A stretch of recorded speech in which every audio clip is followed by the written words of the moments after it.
But that curiosity led to something else. Like You went from the kiddie pool to the deep end. I went to the deep end. Okay. It was crazy.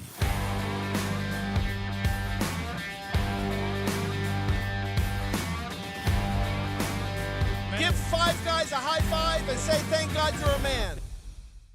Welcome to the What is a Man podcast, the #1 Christian men's podcast in the world, where we talk about things like current events, guest lives, and things that's going on in the culture from the biblical worldview. I know what you're thinking. This is the first episode. How could you possibly say it's the #1 Christian men's podcast? And to that I say, of people without a vision perish. That's Proverbs 29:18. And we don't want this podcast to perish, right? We want it to thrive and to impact as many people as possible, not for our gain, but for the purpose of men rising up and taking their God-given responsibilities and calling to change this world for his glory. This podcast is inspired by the book, What is a Man?, which has impacted not only my co-host and myself, but nations throughout the world with the challenge of God's original design for men. This book has been translated to 8 different languages. It's been preached in more than 30 countries, so it's impacted many, many people. It was written by Dr. Joaquin Molina, founder and lead pastor of Spring of Life Fellowship located in Miami, Florida. We will be having him on in the coming episodes, but the purpose of today's episode is to introduce myself and the co-host, George Romero, in this journey. How are we doing, George? Amazing. Happy to be here. Super excited. And of course, all for the glory of God. Yeah, absolutely. So again, this book is an incredible book. It's been preached, read so many different times by so many different people. Yeah. And what's funny and pretty great about it is that it doesn't matter what your background is, right? What you're going to discover today is George and myself have very different backgrounds and upbringings. However, it doesn't matter, right? No. It still impacts us both the same. It's a challenge. It's a standard for us to rise to and get to. So the purpose of today is really for us to just get to know each other, right? Yeah. We're going to have many different people come on and hear their testimonies, and we're going to talk about different things going on in the world. But for now, I think it's good that we just get on into it. Absolutely. Let's do it. So George and myself were pretty similar in age, right? But again, very different upbringing. So what I want to do is I want to discuss what our background, where our family's backgrounds are from, right? I think the best way to kind of know who somebody is to know how they were raised, what the morals and standards that they were brought up with. So with that being said, I'll ask you first, George. Tell us about your grandparents. Where'd you come from? Were they global navigators? Were they Native American? My dad said he got to the United States pushing the airplane. What is that? That's what he would say. Yeah? He would say, llegué a los Estados Unidos empujando el avión. Oh, wow. Yeah. But no, so back, I guess, it would be my grandparents and, my parents now, but it's all Cuban origin. Right. From the beginning. It's Cuban origin. My dad was born in 1937, and his parents were born in, 1904 or whatever it is, Yeah, that's something that unique about your case, right? Is that your dad is a little bit older than most people's dads. Yeah. They would say that my dad was my grandfather. My grandfather and my dad, 2 in 1, Right. But I got a lot of wisdom out of that. But no, so that's where they're from. And my dad ended up emigrating to the United States, I would say late 60s, early 70s, during the Cuban Revolution. They were, doing bombs in Cuba. And how old was he when he came over? I think he was like around 29, 30 years old. With nothing, right? Because pretty much you just had a plane ticket is what you got to leave Cuba with. He had a plane ticket. And out of all the places that Cubans migrated during that time, he went to New York, New Jersey, and that was the first spot he went to. So he went from tropic weather all the way to freezing temperatures up in the north. Crazy, but he did it. He had to do it. Right. Did he meet your mom here in the United States, or did he meet her in Cuba? Yeah. So he met her here in the United States. He was up in Jersey for some time, and he had a bunch of like different odd jobs when he was up there.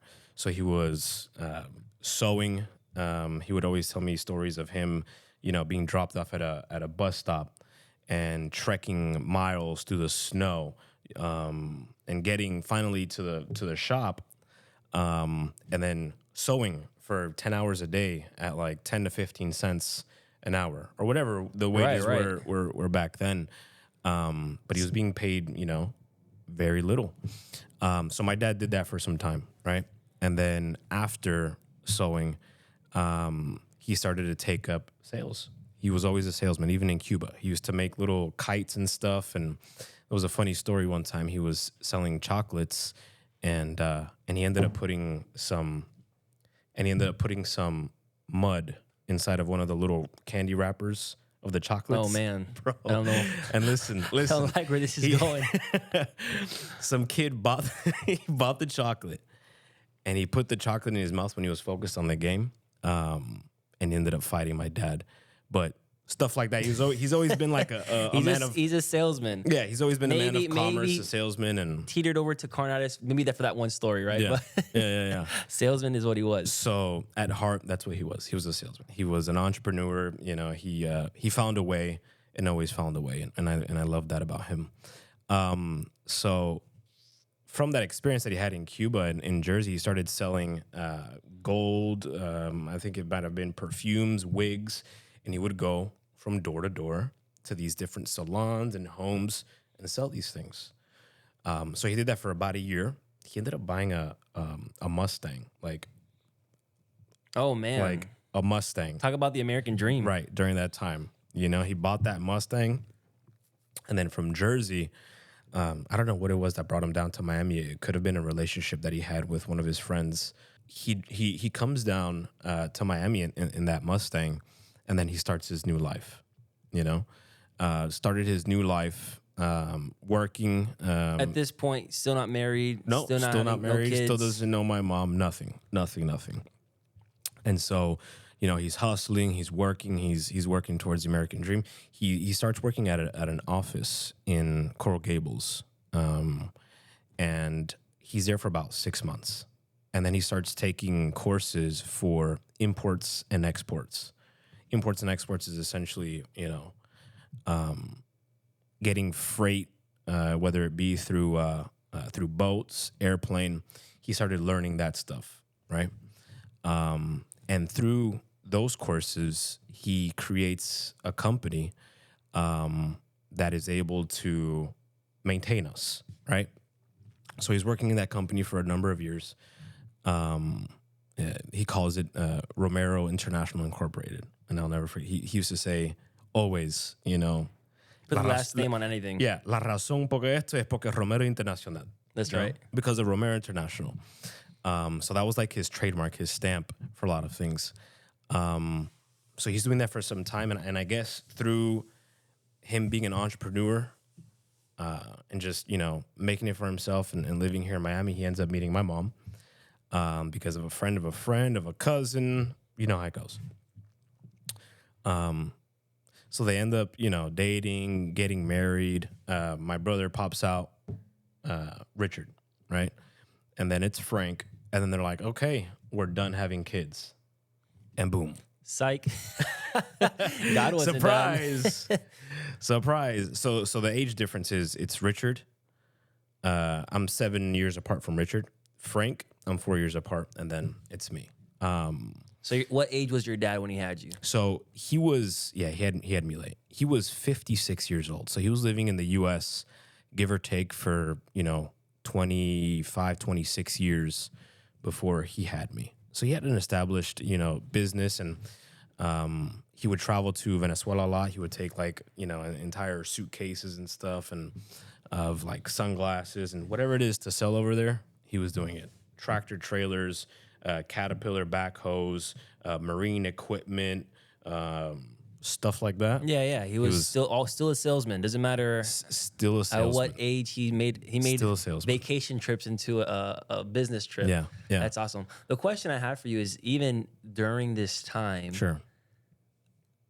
I can't even imagine, right? Even my grandparents have a similar background, that they come from Cuba at, older in life, and then they have to start all over. Yeah. What was their view on, did he ever call out to God and be like, God, I need help right now. Like there's gotta be something out there that's gotta help me. Or was he more, what was their religious background is what I want to get into. Yeah. So, I mean, when it came to his religious background and my mom's, and I guess It was your regular run of the mill, yeah, there's God and yeah, there's Jesus, but then there's these saints that you really pray to, right? So that's what he would do. He would pray, to God, the God that he understood, and he would incorporate certain things with like saints and stuff. Yeah, I find it interesting that I heard one Catholic tell me, well, the reason why you pray to Mary is like, if you can't get in touch with somebody, the best next person to talk to is their parents or their mom. And I'm like, that's not Jesus. Yeah, Jesus can you tell Brandon I said this really quick? It's like God is not limited. Why in Right. the world would you say he can't answer? Sure. Anyways, so Sure. I just find that interesting. But so that's what he grew up knowing That's and what he grew up knowing understanding and understanding. And so he stuck to it. So he would cry out to his, Interpretation of God. right. Yeah. Absolutely. So how about going to church? Was he somebody that were your parents something that did you grow up going to church? Did you ever maybe youth group something like in terms of a religious No. organization? Yeah, never. Never. I mean, there was a time in my life where here and there, Right, but like once a or lot of twice. kids, Yeah. like a lot of kids, and that's about it, man. Yeah. Yeah, so we're gonna change course here. Talking about my life, total similar in the aspect of migrating from Cuba, right, trying to get away from that dictatorship and that regime, but different in terms of what ends up happening. So my grandfather, his name is Raul Molina. He leaves Cuba, but in Cuba, he was fortunate enough to become a neurosurgeon there. And I'm sure when I have Joaquin, my dad, in, he's gonna discuss this, but I don't want to spoil it. So he comes from Cuba. He came with nothing. He was already married to my grandmother. He had, I think, one kid, and he went to the nearest hospital and says, "Hey, what can I do?" And they're like, "Well, you can take blood out, right?" Even though he's a doctor, literally operating on people's brains, they have him in the corner room taking out blood. Sure. Which again, such a humbling experience. I can't even imagine what that would be like being in his mid-20s, early 30s, and starting all over. But he goes on to doing those odd jobs in the hospitals and try to get his practice here in the States. And finally he does. He becomes successful. But the background is, in a similar way, he knew God in a cultural type of way. Yeah. Maybe his parents told him, this is God, this is the Bible. You keep that. That's very holy. You don't mess with it. And once in a while, maybe he threw up a prayer. Yeah. But for the most part, not religious. And while he was a very successful brain surgeon, he did not know God very well and did not live up to the standard that God had for him. So like all things, if you don't know how to do something, if you don't have a biblical way to do something, it doesn't end up too good. So he's getting he's in the middle of getting a divorce with my grandmother, and my dad's born, and he's witnessing the terror that is inside the home, the no peace, the slamming doors, the threatening to leave, the constant frustration. And then God enters the midst, right? They get invited to a church. The whole family gets radically saved.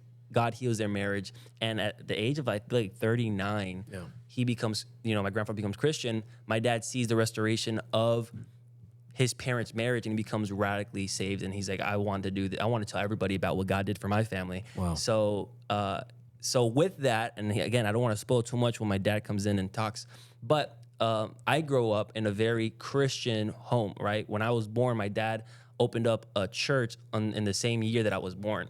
So I was born in the ministry. Wow. Talk about, living, sleeping as church was my second home. And in everything that we did, my dad always made sure that we were doing it the biblical way. And my dad always made sure that not only did we know what the Bible said, but if we ever have a question, not just talk to him, but go talk to the other pastors in the church. So we grew up, again, Sunday school, missionary work, right? I mean, I think one of my first trips was going to Mexico and my parents started a church over there. And so we go, on a regular basis to church. So very different background, similar, but different in terms of our upbringing. Yeah. So going back to you, even though they're not Christian, right? Obviously, your parents are Latinos, so they have, you have your rules, right? Sure. And so I want to know kind of what is it that you kind of grew up with? What are the rules? What type of freedom? What kind of morals were you given? Sure. Give me a little insight on that. Yeah. So, I mean, your typical, older Cuban household, don't stay out until a certain time. Yeah. Let me know who you're going with, who's going to be there, what are their names. Don't do drugs. Yeah. You know what I mean? Yeah, and every time they ask you, like, oh, who's going? Well, it's Fulano, A, B, C, but you always leave the person you don't want them to know at the end. Exactly, right? exactly. So that out of the 10 people, there's that one guy you leave at the end, so they're like, okay, well, 90% pass rate, right? and there's Ricardo. And it's like, whatever. But at least you let them know those good people So it was were. something like that. It was something like that. They would hear certain names and they'd look at me like, he's gonna be there? I'd be like, yeah, he's gonna be there. He's a friend. But also the other good people that are not into these bad things. Right. Yeah, absolutely. There wasn't really any like set rules for things. They never sat us down and be like, okay, this, and this. It usually happened as things happened. Right. Like you know what I knew mean? something was not right or they were against something when you saw a belt come out or a shoe fly. That's like, okay, now I know. I was like, oh, that was not good. Okay. Don't drive my dad's car without permission or whatever. Exactly. Right. Exactly. So we really didn't grow up with any rules. In around, I think, 8 years old, my brother at this time is, 15, 16 years old. He has a friend introduce him to a church. And that church is Spring of Life. Your dad's pastoring that church. He was pastoring it for a number of years already. And he starts going to that church. And in his attendance to that church, he introduces the Bible and God to us. It was me and Frank, and we're young and impressionable at this time. We're like, man, we wanna learn about this stuff. What is this? This is interesting to me. But after some time, I'm like, okay, I think I'm done. I'm 9 years old. I'm waking up really early on Sundays. I'm losing my Wednesdays. And this is boring to me. So I end up falling away from the church and Christianity, and it was hard to maintain that. You're a child. You don't have that influence at home. You know what I mean? Yeah, when you're that young, for the most part, you're not going to church because you wanted to get to know God. You go to church because your parents are like, hey, wake up. It's time for us to go. And if you don't have that, I imagine that's the turn off. It was more like do you want to go to church today? Right. It's like, I don't want to wake up early, so no. Like, no, when you're I'm 9, good. it's like, I don't want to wake up early. And I don't even have church clothes, so. What is church clothes, right? I don't have church clothes, and the church clothes that I would find were hand-me-downs that were too big for me. Right. So I'd show up looking interesting. So was that really part of it? Yeah, it was. You didn't want to look like. I had mismatching belt and shoes, and You were focused on fashion at a very young age. It was just, yeah. Right. I knew it felt. You know how you put some clothes on, and you just feel uncomfortable. Hey man, that's what it felt like. So I was like, man, what a hassle. We're both third child, right? Third kids, right? Yeah. So hand-me-downs is. I just didn't care. I was just like, yeah, you're like, this is life. This doesn't fall off me. Thank you. Well, looks great to me, right? And then all my kid pictures, it shows that I didn't care about fashion. Right. But anyways, you did. So you didn't go to church because you don't want to wake up early and you didn't want to. And then it was an issue with the clothing. Right. Which I just remember that now. Like, that That's part of it. That was part of that. Right. So yeah, man, I just stopped going to church. And that's for like the longest time. And if I did go, it's because they're going to the Miami Aquarium, they're going to the zoo. Yeah, field trip guy. Field trips. Right. Like I'd show up for the good time. Like, leave everything else out. Right. I'll just show up to have a good time. Yep. Yeah, man. And I'm like that for a very long time. Right. That you're in elementary school at 9 years old, but you start getting into high school and you start to, I feel like at high school you start to know the way people are brought up start to show who they are, right? In their high school, the people they hang out with, the environment they include themselves in, how they are studious, academically. So talk us through high school. Definitely not academic. Definitely not studious. I never really fit into the school system like that. I felt I started hanging out with the wrong crowd. So at 16, I had a friend very close to me, start doing drugs. Specifically, he was smoking weed, and I'm like, he's doing this. He's got his life in order. He's got good grades. His parents are cool. Like, all right, this stuff is not gonna, leave you in a ditch somewhere like they show in the commercials, or your brain is frying and you're gonna, lose yourself. So if he's doing it, and I grew up with him, and he lives a block away from me, why am I not gonna, I was curious. Let's give it a shot. Did he offer it to you? I don't know if you remember the exact moment you first tried it.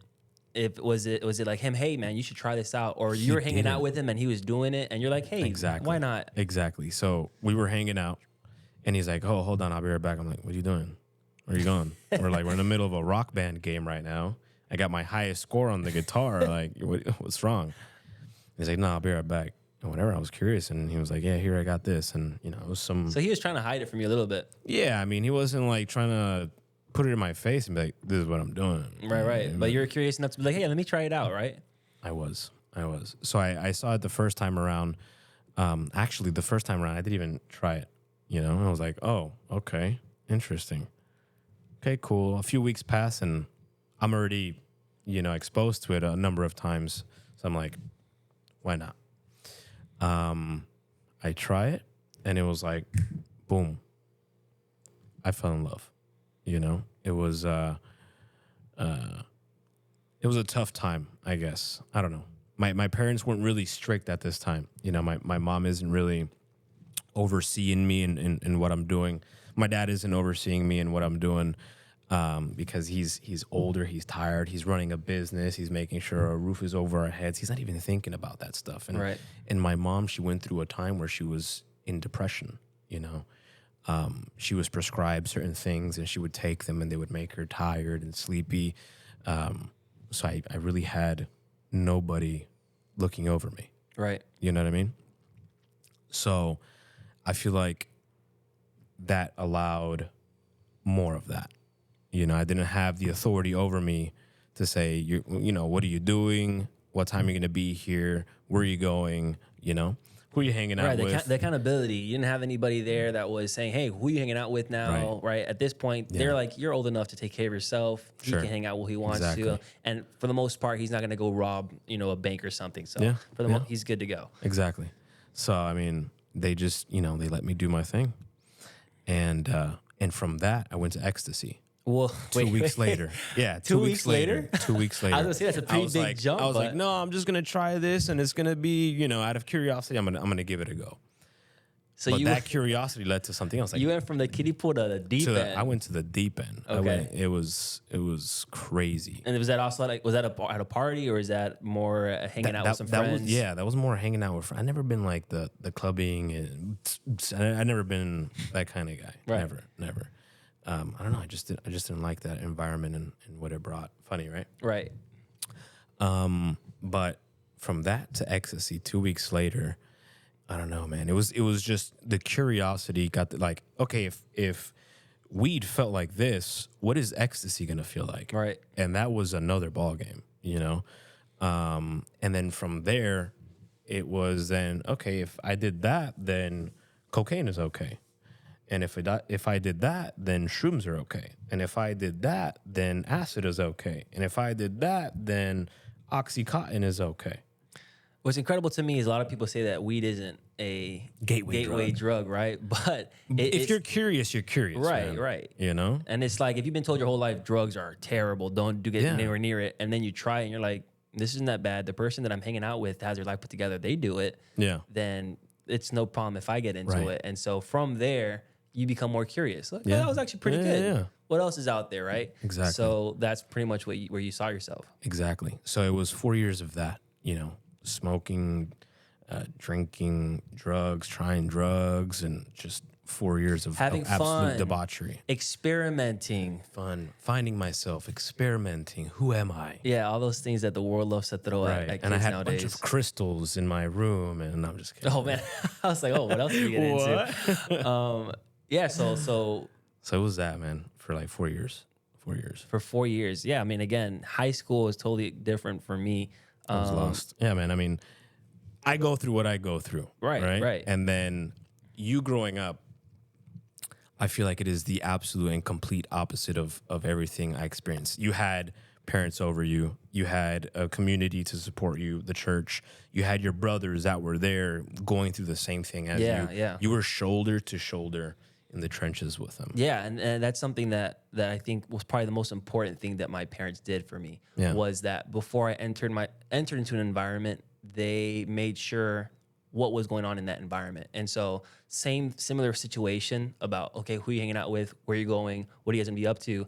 But that didn't stop after middle school, right? In high school, even in college, it's like, hey, what are you gonna be up to today, right? And it's like some people are like, man, parents, like, leave me alone. But no, for the most part, since it was so normal to me, I just would we're doing this, we're gonna hang out here, we're gonna do, there's that accountability never left, and so that's one part of it is accountability never left. But number two, did you ever get exposed to like weed and drugs and stuff like that? So I went to a small private school. Yeah, your private school is what? It's from like kindergarten to senior year. Yeah. So you see everybody. It's all the same. Yeah. So. Funny enough is that the school that I went to is like a last chance school for a lot of kids. So like there's some kids in our school that no public school would accept them. Yeah. So it was either this or like some military school. So their parents would bring them there. And so we've had your occasional, drug dealers in our school. But what's funny is that for whatever reason, Miami-Dade Police County would train their drug dogs at our school. So you'd have, random in the middle. Yeah. I don't know if that happens in every school, but maybe like once a month, we had dogs coming through and sniffing people's bags. And it's funny because you knew immediately the people who were drug dealers or had drugs on them, because the moment word got out that, the dog's in school today, you would see all these guys running. Can I go to the bathroom? They go to the bathroom, they flush their stuff. People that had smoked that day would go to their lockers, they would axe up, put a sweater on, and they were like, try their very best not to get caught. But no, I never even got offered anything like that. While it was there, I think that, it had to be God. It had to be God, and through the prayers of my parents saying, like, Lord, like, put a hedge of protection around him. Don't allow him to don't allow people to come in his life and make him stumble, But I never got offered drugs. The funniest thing is that I think the first time I got offered drugs was after college or during college when I'm studying for the MCAT, and somebody offered me Adderall to study. And I was like, nah, man, thanks, I'm good. I'll be all right. But that's the only time. That's really the only time I was ever offered drugs.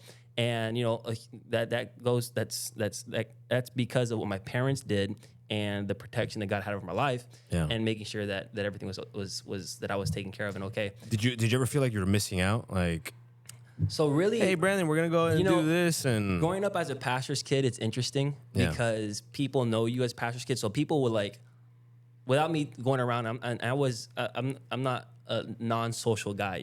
I people can talk to me. I'm pretty relatable. But whenever anybody would talk to me and they're like not a Christian, they'd stop cursing, around me for whatever reason. Not that I'd ask them. Somebody was showing some kid something on the phone, and they see me walk in, like, hey, put that away. Like, Brandon doesn't like let's not show Brandon that. Yeah. And so I had some friends that like I remember like this memory in high school. We're in the gym. I'm sitting down, and I have my two friends next to me, and one of them turns over to the next friend, and he shows them a video, and then the guy next to him is like, "Oh, that's crazy. Show Brandon."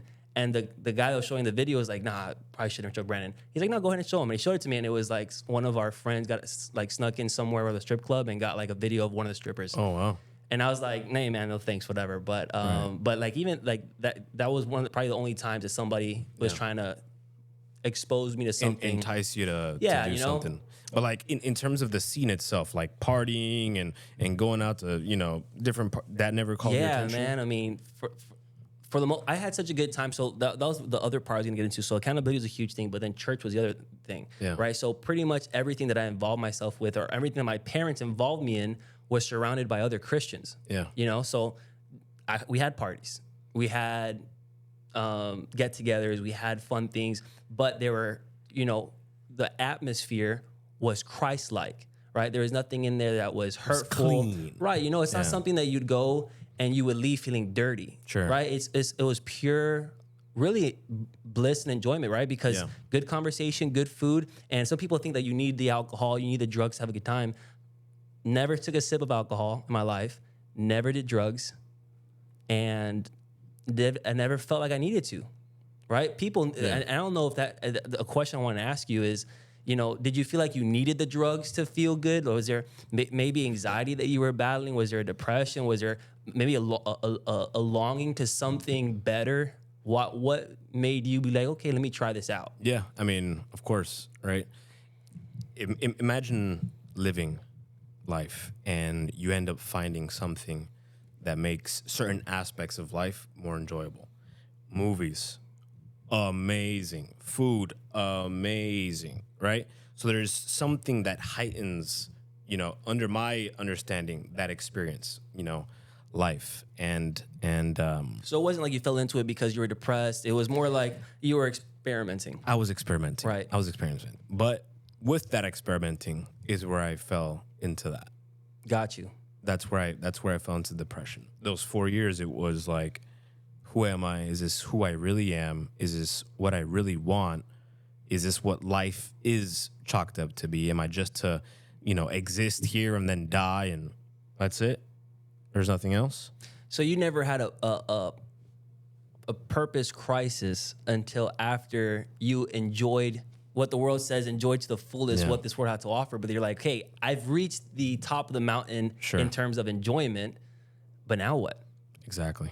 And so something that, and again, in contrast, my parents always told me from the beginning of our lives, you have purpose. Yeah. God has great big plans for you.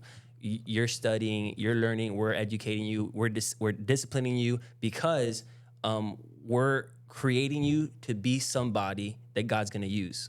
Yeah. And so with that, that's just something that stuck with me.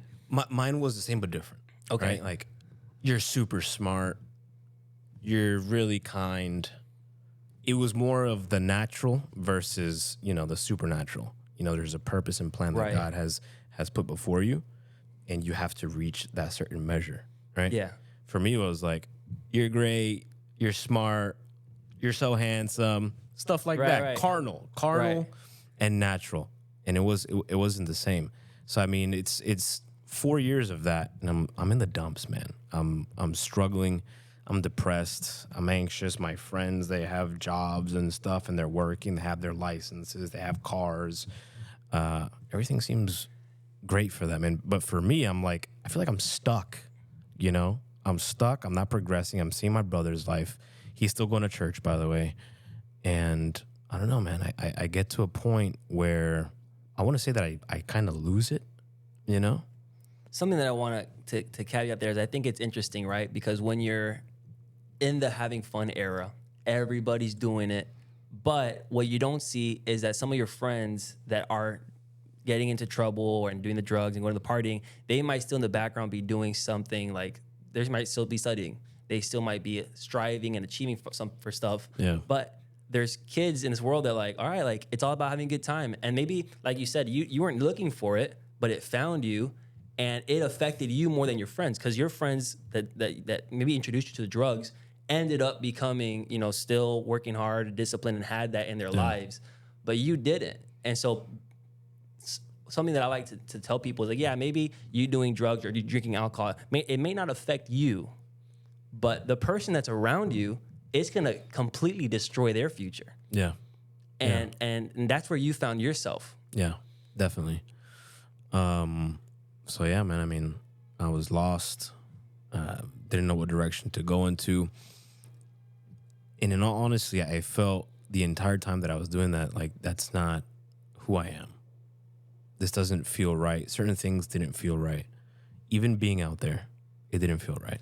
So your brother going to church, he sees you getting into drugs, I'm sure. There are points where he caught you. He beat me up. I'm not pressing charges. Right. But your parents didn't have that, maybe they didn't find out. But when your brother did, and he's a Christian, and he sees what this can lead to, he starts calling your attention. He beats you up. He just yells at you, tells you, what are you doing? Yeah.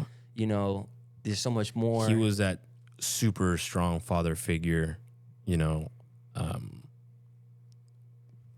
I'm not saying that my dad was not a strong father figure, but he knew what was, because it would kill my dad, Right. So before it got to your parents, he's like, okay, I'm gonna deal with this. He's the one that jumped in front of it. If my parents found out what George was getting into, it's going to be a problem. Yeah. That's what did end up happening. You know, they found out, and it absolutely broke their heart. Years of just lying to them, and it was tough. I look back now, and it's like, man, I caused them a lot of pain. I caused them a lot of hurt. They were disappointed in me. And now that I recently had a baby, it brings it, full circle. Now I know. Now I know what I made them feel. I'm in that time, man, and it's getting bad, and I'm extremely depressed and anxious, and my brother ends up seeing me the way that I am, and he ends up praying for me. He's like, listen, what you're trying to do in life, you're not going to get to the end goal that you want. It's going to end up in destruction. And the only way for you to live a full and purposeful life is if you grab everything that you're going through right now and you put it at the feet of Jesus. If you grab everything and you focus in on him and you work day in and day out to working on your relationship with him and focusing on him, all of this is going to go away. And that cut. That day, it really cut. And I did the sinner's prayer with him again, because I did it before. I did it when I was younger. 8 years old, 9 years old. But this one felt real. It felt real. And from there, it's been a dream. So, yeah, I mean, So a lot to unpack there. But the question I want to ask you is, what he probably told you that day was not different than what he's been telling you since you were 9. no, Right? Because we're probably going to have him on, but he can give his testimony. Yeah. But you see his life and where he's at. And I don't know if at this point he was married or what he was doing, but you see at least a contrast of, okay, like where he's at, he actually seems like he's enjoying life. Like there's joy there. Yeah, there's it's crazy. peace in his home, And so he probably has been preaching the same message and he's been telling you the same thing about giving it to God this whole time. But it wasn't until you were broken that the words actually pierced and got to you, and you decided, okay, I surrender. that's it. I surrender. That's it. It was the perfect place and the perfect time. Yeah. Yeah. So he says from this day forward, you should choose God. Yeah. And to you, did you know what that looked like? What did it mean to you to say, okay, I'm going to start following after him? I had a somewhat of an understanding from just seeing him and what I did in the past. Of course, I've heard sermons, and I've been in Sunday school. I had an understanding of what it is that I'm supposed to do. Right. The very first thing that I do is I remove the influences, my friends that I had in the past, and I mean cold turkey. You're like, hey guys, stop was it a communicating. conversation with them, or it was more It was like a text message conversation. I don't remember. It's 10 years ago. And you're saying we're the party life, the drugs, no thanks. I'm done. It's done. I'm done. And I think I even wanted. I spoke to them like, you guys should come too. Okay. And You're trying to invite them over. they weren't for it. So A lot of people struggle with that, right? Because a lot of a lie that I hear a lot that the devil tells people when they start coming to churches. yeah, What am I gonna do with all my friends? Like they're not gonna want to talk to me. I'm gonna lose, everybody that I see. I knew I had you guys. So Right. And so you thank God that, the Bible says that God puts a lonely in family, and you knew that there was a family that was ready to receive you in open arms. Yeah. And that's something I want to tell anybody out there. It doesn't matter what lie the devil's trying to tell you about what you're going to regret, how you're going to be lonely. That's the opposite, and George can attest to this. there's a family waiting for you in your local church, you have spiritual fathers and moms that have open arms trying to, welcoming everybody. You're not going to do this by yourself, So you knew that. Yeah. And so you're like, I knew I could say goodbye to these bad influences, because what you're going to come into, while you might think are a little weird, right? Because I'm sure those couple years Christians I used to berate my brother all the time. Right. And like mess around with like satanic things, and like, I would mess around and troll with him, and I would do like upside down crosses with like expo marker in the bathroom and trolling him. Right. So you're making fun of his relationship with God. I'm making fun of his relationship with God. Like, you're brainwashed. You're a weirdo. Right. You're just like us. You're just a regular person. Like, why are you trying to? Right. And that was the vision that I had during that time. Until you're broken, you're like, you know what? Until I'm like, I needed this. wow, this brainwash. I really sucked. Right. That's wash my brain. So you start coming to church. You start hanging out with us. I remember that when you first started coming to church, there was no way to get rid of you. I mean, you were there when the doors open, and you were the last one to leave. Yeah. Anytime we had a get together, whether someone invited you or not, you're there. Because you're like, man, I am in this. Yeah. And at first we're like, because we had seen you come to church before. I'm like, okay, this is the same old George. He's gonna come, and he'll be here for a couple of weeks, and then we won't see him again for a couple of years. But no, this time was different, right? This time you didn't miss a service. Yeah. You were hungry and there's a difference between somebody that gets saved, and there's the difference between that person and somebody that is hungry and thirsty for God, and is going all out for him, and that's what you were. Yeah. And so. It was incredible, and to this day, it's been an incredible transformation to see you, never go back, and you can, I guess you can confess now or not, but I don't think you ever went back to any drug, or it's stopped that day cold turkey. Immediately. Yeah, and I don't know if there's a lot of people fear the breaking cold turkey, having those what they call the withdrawals. But you've been solid. And so with that, now you have accountability, not just of your brother, but now you have pastors of your life. Yeah. And so what's interesting is that here you are coming in. How old were you at this point when you started coming to church? I was 20 going to 21. 21. And so you graduated high school, did a couple classes in college, but then after that, we're pretty much just doing odd jobs. Yeah. And then here we are, I'm at 15 years old, at 10th grade, I start Sunday school. I start teaching Sunday school. Wow. I become a youth pastor at the age of 20. 4 years later, they become associate pastor. So we're the Bible says that the children are like arrows in the hands of God, And so my parents took that seriously, saying like God's going to use these people. So again, strict regimen. And so you come to church. I want to know what your thoughts were when you saw us and be like, I'm hanging out with them, but did you feel like kind of like, I don't belong here? Because that's something that people also think of. Yeah, I mean, of course you look at others and they're like, different league than what you are. Like, everyone knows who you are. You've been here for the longest time. You're in a position that the bishop is your dad. Yvette is your mom. You have these pastors around you, so it's like, yeah, it's intimidating. You show up to that and you're like, am I going to be able to get to that standard? Am I going to be able to do what they're doing? And with time, you realize, yes, you can do it. If you surround yourself with the right people, if you're in your word, you know what I mean? You're able to attain the same level as anybody else, At the end of the day, you're a man and I'm a man, right? What you can do, I can do.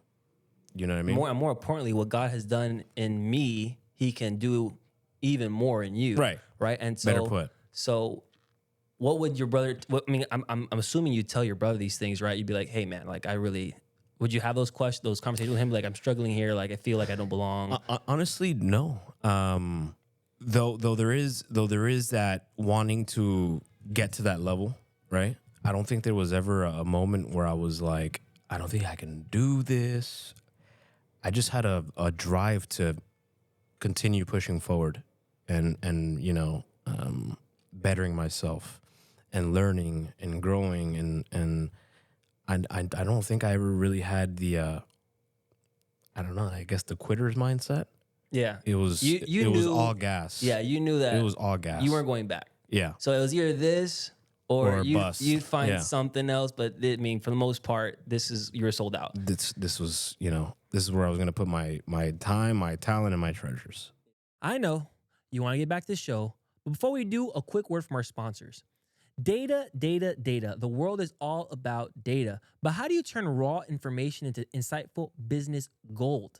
Well, look no further than Gerard Consulting Group, who has a team of consultants who have years of experience turning seamlessly useless data into cost-cutting wins and profit-boosting strategies. They're professionals at creating live interactive dashboards, process improvement projects, and business analytic freelancing. Ready to see what your data can do? Don't wait to discover that aha moment. Visit GerardConsulting.com and get a free consultation today. Now, back to the podcast. So again, God starts transforming you. How you go from having no discipline to having ultra discipline.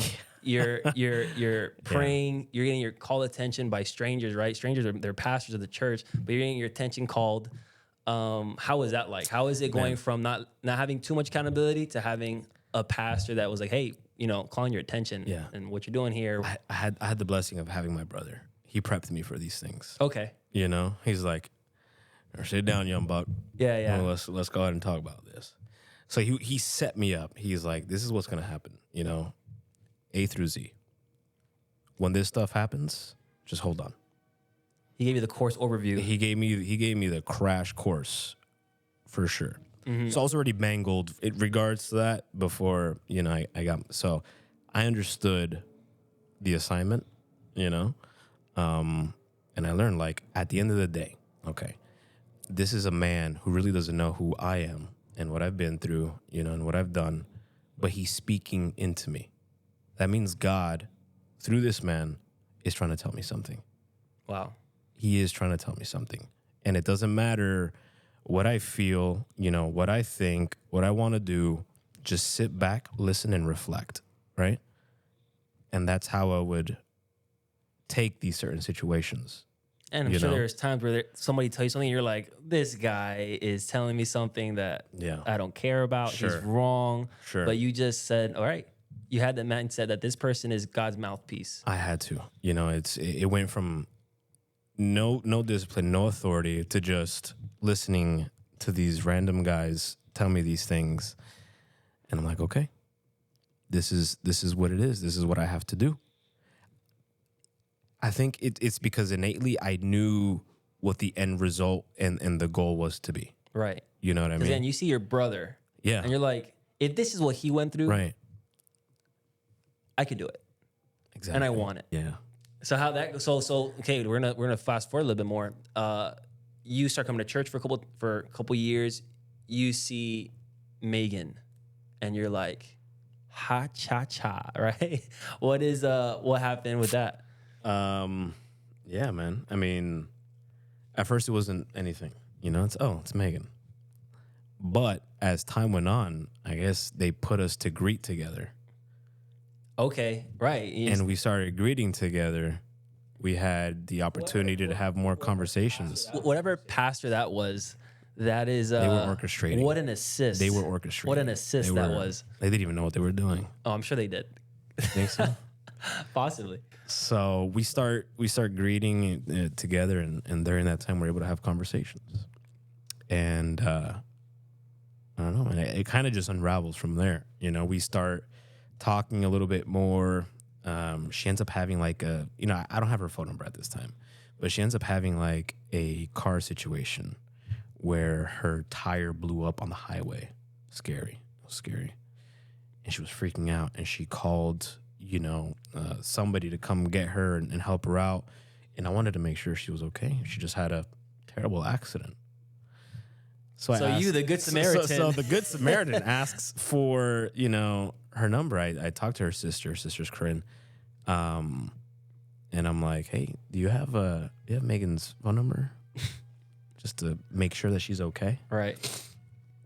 Got her phone number. And then I'm like, hey, this is George. She's like, who are you? She's in the middle of like the highway, like flying Yeah, what cars, a like, moment to a try random to call. spit game. She's in Yeah. the middle of the highway freaking out, and you're like, Terrible. where you at? What are you up to? I heard you had an accident. Right? Is everything all right? And she said She's like, oh no, yeah, I'm okay. Some guy's coming now to help me with the tire, whatever it was.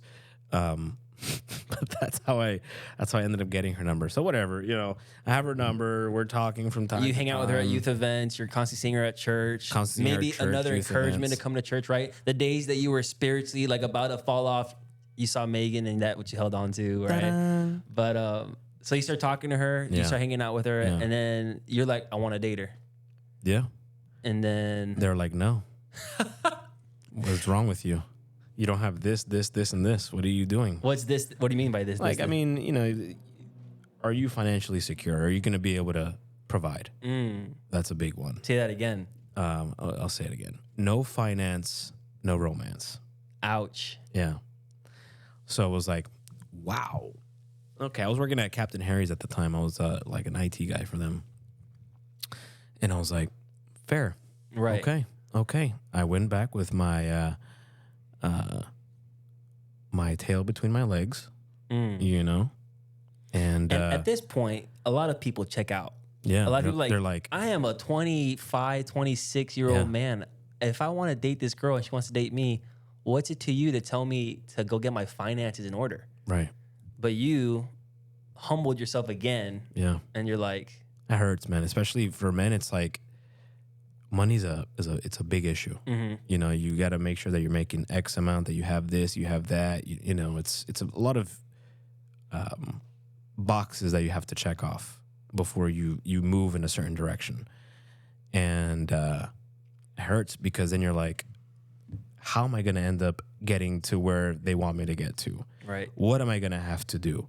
But that for me was like a fire under me, The initial, it hurts. It hurts. Right. You try to reassess. You're thinking. You're discussing with your authorities and your spiritual counsel, and you reassess and you try to figure out a way to get to where you need to get to. Right.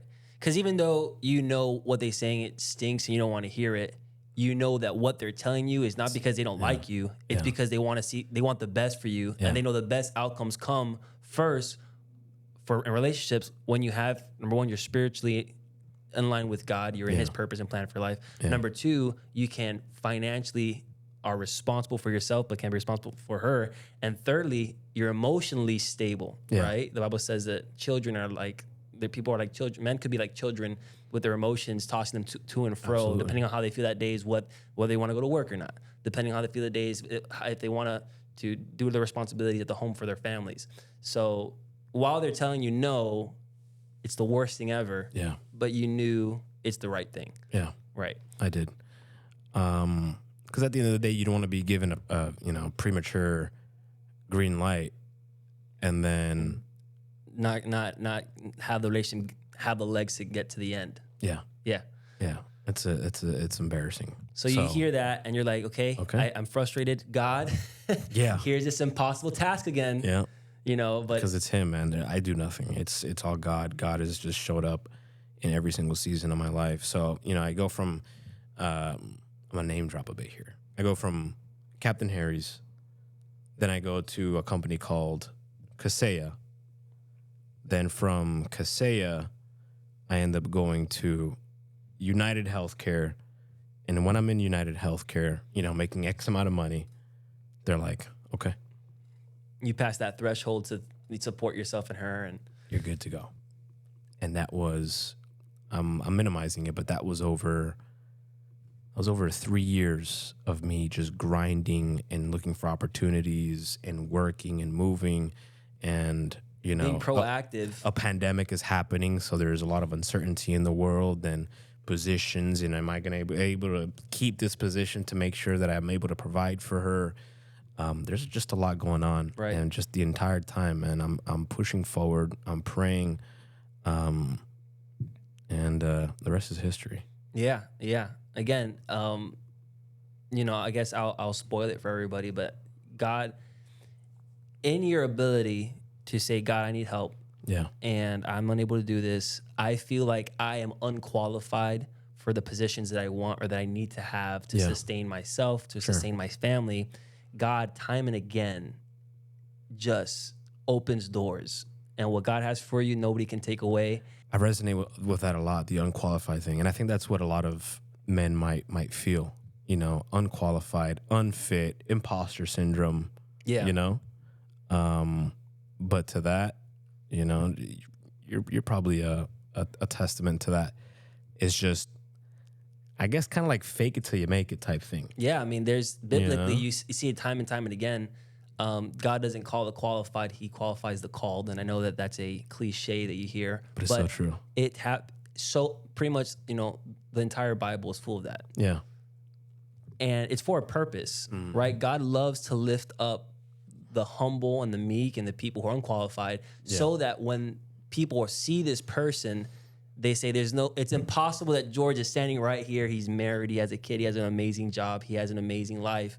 It's impossible to say and attribute that to George Romero. No, it's it nothing. has to be because God intervened. That's the only reason. And he sold out for him. Yeah. That's why he does it. Yeah. And of course I feel that way, and I'll, again, quick contrast. I go to church my whole life. I'm hearing all these testimonies of people being drug dealers and murderers, and they're coming out to prison, and then God radically changes them. And I'm like, man, I feel like I don't have that testimony. But I end up realizing is probably my testimony is one that it could be the most impactful because I never had to taste the world to know I didn't want it. That's awesome. But, God, through my parents, right, they instilled in me that God is all I need. And, if you put God first, everything else shall be added, the Bible says. Yeah. Yeah. So, I mean, you never had to taste the world, right? And just with your parents talking to you, you knew to like... really what kept me knowing I didn't want to taste the world is I had so many people like your testimony was one, but so many people that had come from the world and was like, it's not worth it. Yeah. We show up mangled. Yeah, and you're like, they're really a mangled, mess, tattered right? clothes and... Well, but people come and people do a great job of putting on a face, and so they're wearing a Rolex, they're driving a super nice car, and again, from all these people coming into church and start giving their testimonies about how they had everything, but they had nothing. Sure. They gained the whole world, but they lost their soul, they lost their marriage, they lost their kids. Yeah. I knew, okay, well, the biggest thing that I wanted and what my dad's biggest passion was family. And so growing up, what's your passion is going to end up being your kid's passion. I'm like, I want a family. So what do I need to do to have a family? I need to spiritually be in line with God. I have to. So how was that for? How was like dating for, like, okay, we're done with high school. Yeah. We're in college, and now you have 4 years of going to school and finding somebody. Yeah. So in high school, they used to make fun of my older brother. He's like, you can't date, whatever. And he's like, I don't need a date. You guys have had 15 girlfriends. You can't keep one. I'm going to find one. And I'm going to keep her the rest of my life. Yeah. And so... And he did do that. Yeah, he did, If you dating in this world is practicing for divorce, right? If you're with a relationship for so long, but you don't like her, just get rid of her, get a new one. Yeah. I think that's one of the advice my dad received on his wedding day. He's like, hey, man, don't worry, man. A couple of years, women are like cars. After a couple of years, you're tired of this one, you trade in for a new one, Wow. That's the world's advice. Yeah. That's the world's wisdom. But thank God, my dad instilled in us, like, no, you're going to find one woman, and that's going to be your highest priority.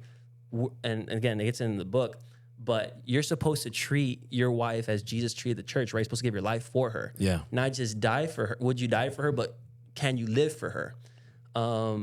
Marriage is not the conclusion of two people that love each other, but it's a declaration that after today, I'm going to love you till we die. Yeah. That's what marriage is. 100%. And so I'm seeing all these testimonies of the people coming from the world and what the world had to offer and how it let them down. And I'm living my life, and I'm waiting for the dream that is Christianity to give in. I'm ready to see my dad throw in the towel. But God has never let my dad down. And my dad has always been so open with me, with his finances, with his relationships, with his career, that I am seeing God deliver him and our family over time and time again. And so I'm like, why do I need the world? I'm seeing that the stories from the world, the fruit, the Bible says, Jesus is like, you'll know them by their fruit. I saw the fruit of the world. I didn't want it. I saw the fruit from my parents' relationship and their relationship with God, and I wanted that. Yeah.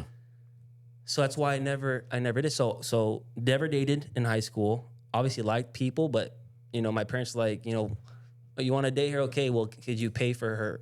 Can you drive? What car do you have to pick her up in? Can I borrow your car, Dad? Yeah, exactly. Can you give me like $20? So what do you want to date her for? To get married? How many years do you want to get married in?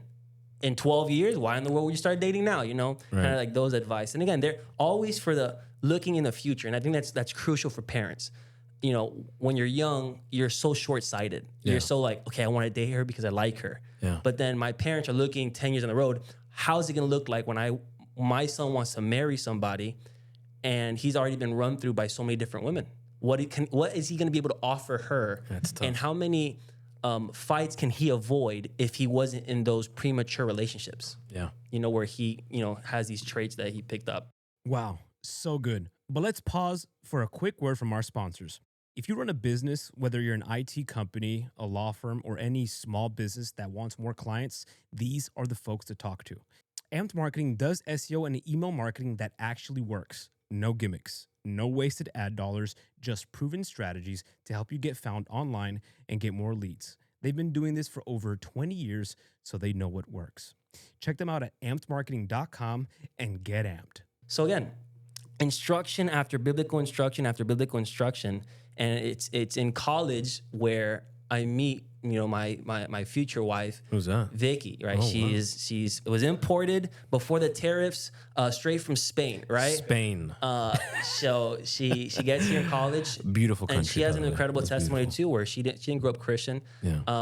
but in her pursuit of finding purpose, peace, and joy, she ends up meeting me. No, she doesn't. Look She ends at up meeting me. that. Look at that. She ends up meeting one of my cousins that was going to the church, invited her to the church, and she falls in love with God. Were they like in a group or something? How did Yeah, they meet? so Like, I was pre-med in college, and so she was pre-med, but she was in honors. And she was in honors. She was in honors. I was not in honors. She's a smart. Studious, smarter than me. She was a biomedical engineer, okay? I took the easiest route. What is that? What is a biomedical engineer? So people that create medical devices for people like robotic arms or any type of machinery that goes in the body to fulfill some sort of purpose to help somebody out. That's awesome. So she does biomedical engineering Check that out. and she does pre-med. Mm-hmm. She's a genius. Yeah. I meet her in the same. She starts going to our church, but before she came to our church, we're in the same club, a pre-med club where they discuss different opportunities to volunteer and they invite doctors to come in and speak. And I'm like, okay, this girl is nice. And when I met her, she wasn't Christian, but she had all the Christian attributes, Did she? Oh, she was conservative, like super, was family focused and family oriented. And so I'm like, man, this girl, like, Really? Oh my goodness, she the day she told me that she cooks for her family every day and that she does the laundry for her family, I'm like, Ta-da! can I feel your material? That's you. Wifey material Yeah, it's right wifey there. material. So, but she was missing that spiritual aspect, right? She had a relationship with God, and I knew for a fact I needed somebody in my life that loved God, that's going to teach my kids to love God. So, God is faithful, and my cousin, who she's a doctor now, and was in that same pre-med club, invited her to church, and she gets radically saved, and she's like, "This is what I've been looking for." But there was an event that she attended. Yeah, Reach. Oh yeah, so the first event she went to was our youth group throws a park day for an orphanage called Reach, like you were saying. And at this time we're in the middle of college, so she comes and she sees the youth there, and she's like, she came from Spain when she was 18, so she knows over there she had friends that did the party lifestyle. Over here she knew people that did the party lifestyle, but she sees that there's people like young like us that not only do things for charity, but our lives were different. We didn't do the party scene. We didn't do the alcohol. We didn't participate in things that the world has to offer.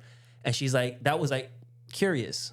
Like, who are these people? Right. Why do they seem so happy, so joyful? Like life is good. It's perfect.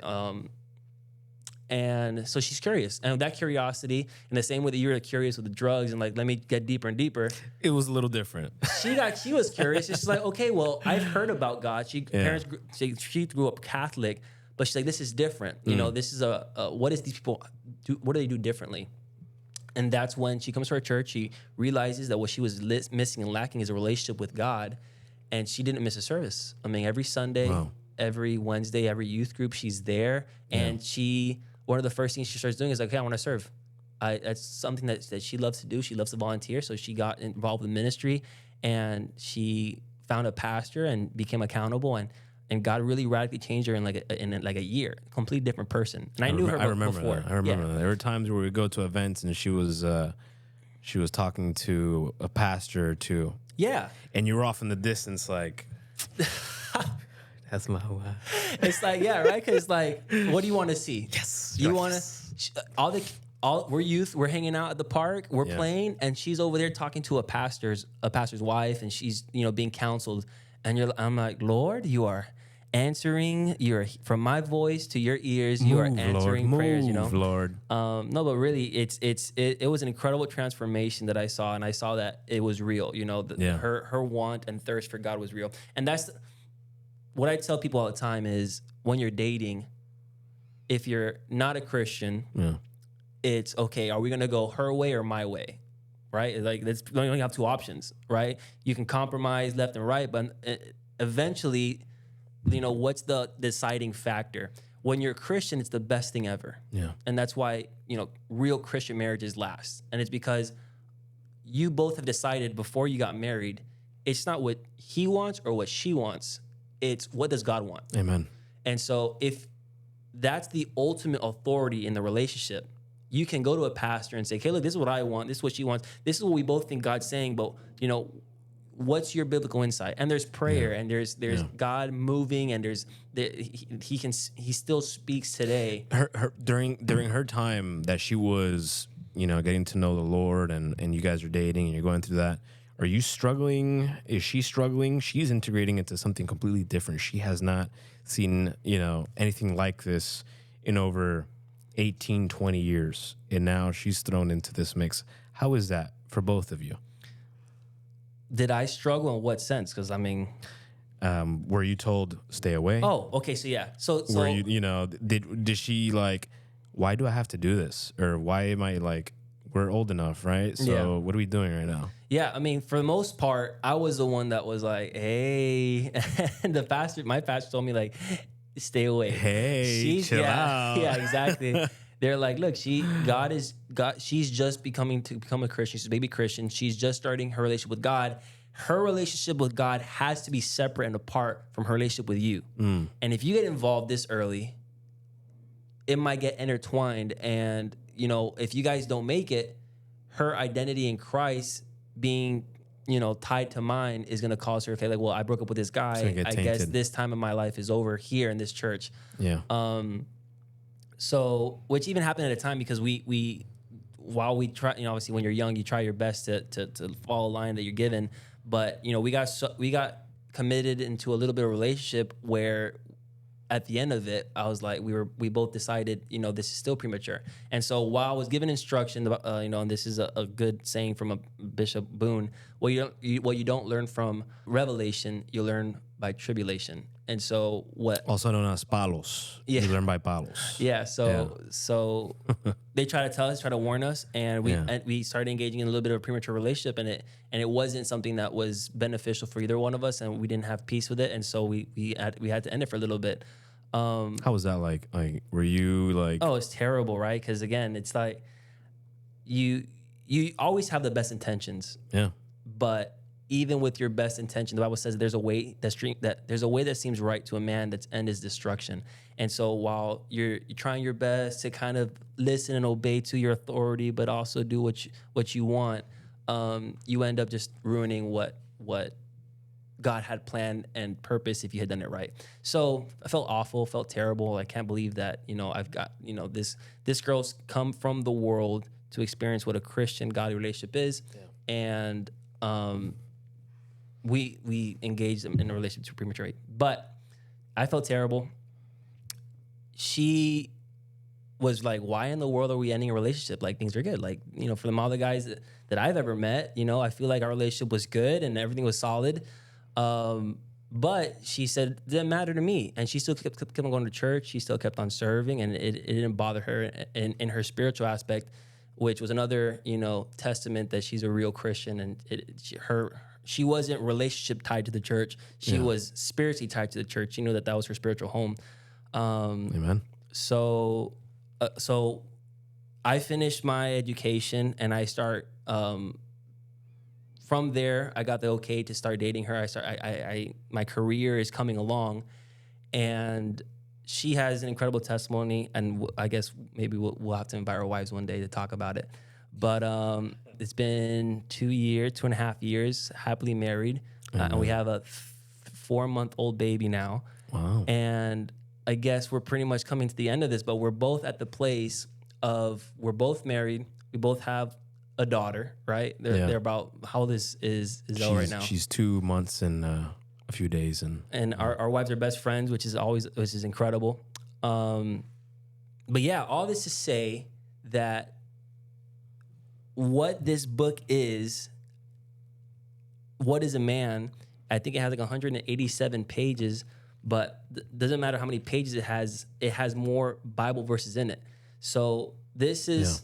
A lot of times my dad goes to places and they want to hear about the book, but the most incredible thing that he does is not just bring the book, but he brings the testimonies, right? Yeah. And so me and my brothers are the living, document of what this book has to offer. Right. And it's all it is